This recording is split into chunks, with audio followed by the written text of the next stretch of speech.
the motion for him to move. We'll see where that goes. Thus far, absolutely nothing has worked in terms of that. It's bizarre, not illegal that he's in a prison. That's the choice of how they want to move people around there. But I guess not the standard by any means of the way that he's being treated as a innocent till proven guilty, being described as Hannibal Lecter, by his attorneys when they go into the prison to visit with him and talk with him, talking through the food hole in the door.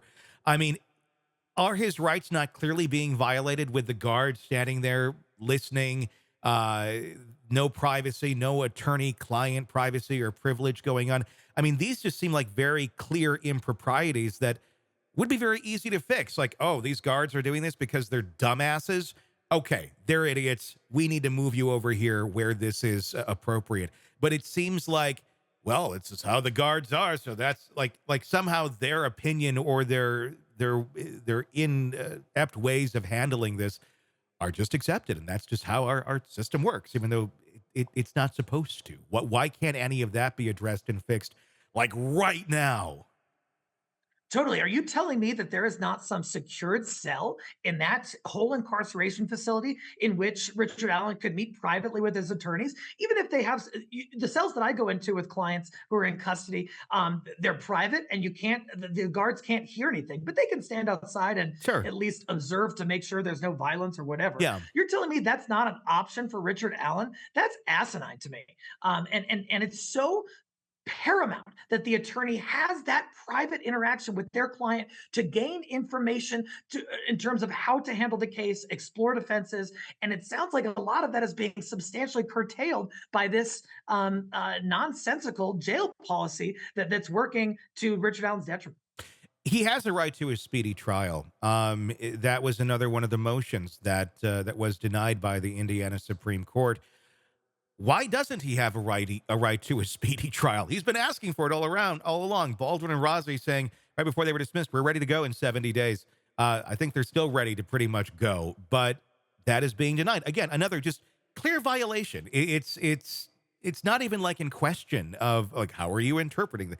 It's his rights are being violated. It's right there. It's right in front of all of us. How are these things going on where we say you have these rights?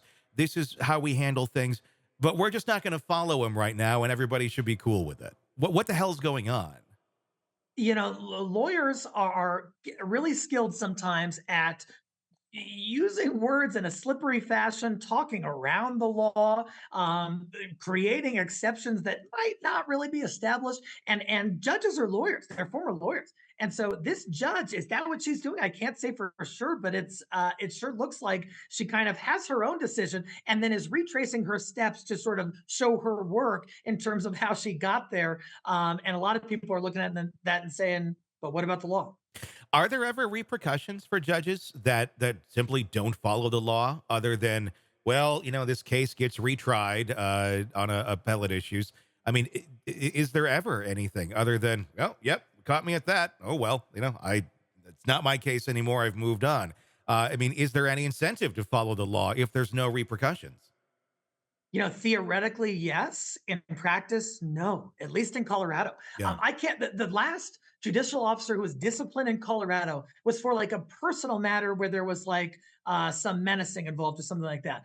I can't remember the last time a judge has been disciplined for not following the law, which is like their main job, right? Mhm. And so, is there really some deterrent for these judges to not go rogue and just decide whatever they want? There isn't a huge deterrent. Now, in some counties, they're elected judges, and sometimes the public, opinion matters. But generally speaking, they've got a ton of discretion, man. That's a scary world that we live in. It is very scary knowing that fact.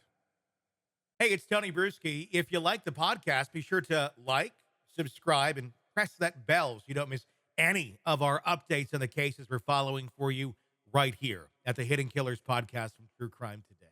And thanks